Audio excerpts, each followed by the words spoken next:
দখলদার ইসরায়েল গত ১৩ জুন ভোররাত থেকে ইরানে ধারাবাহিক বিমান হামলা শুরু করে।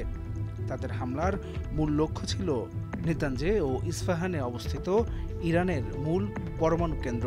ইসরায়েলের এই হামলা এমন এক সময় সংঘটিত হলো যখন ওয়াশিংটন ও তেহরানের মধ্যে পরমাণু আলোচনার অগ্রগতি হচ্ছিল।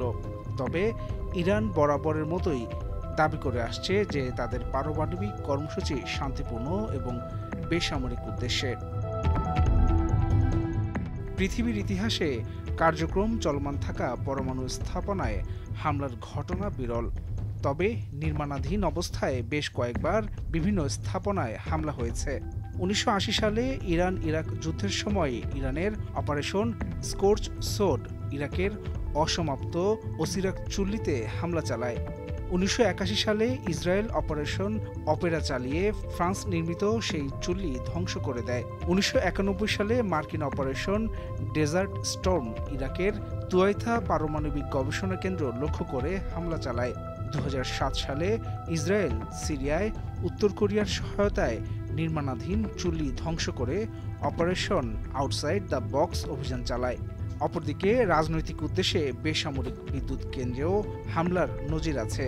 স্পেনে বাস্ক বিচ্ছিন্নতাবাদীদের লেমোজিয়া পরমাণু কেন্দ্রে ১৯৭৮-৭৯ সালে দুইবার বোমা হামলা চালায়। ১৯৮২ সালে ফ্রান্সে পারমাণবিক বিরোধীরা ৫টি আরপিজি ক্ষেপণাস্ত্র দিয়ে নির্মাণাধীন ক্রেই মেলভিল প্ল্যান্টে হামলা করে।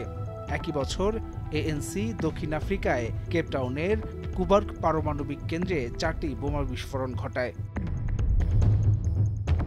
বিশ্ব এর আগে একাধিকবার পরমাণু বিপর্যয়ের দ্বার প্রান্তে পৌঁছেছে, যদিও কোনোবারই বিপর্যয় ঘটেনি।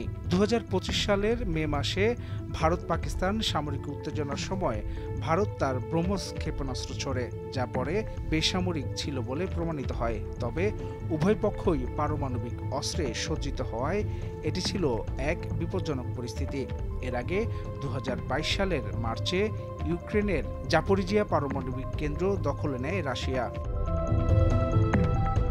ইরানে ইসরায়েলের সাম্প্রতিক হামলা শুধু একটি দেশের বিরুদ্ধে নয়, এটি একটি বৈশ্বিক পরমাণু নিরাপত্তার শৃঙ্খলাকে চ্যালেঞ্জ জানাচ্ছে। তেহরান ও তেল আবিবের এই সংঘাত, তার ওপর ভারত পাকিস্তান উত্তেজনা ও ইউক্রেনে চলমান যুদ্ধ, সব মিলিয়ে পৃথিবী যেন এক অনির্দিষ্ট অশান্ত পরমাণু যুগে প্রবেশ করেছে। হাসান সাব্বির, ভোরের কাগজ।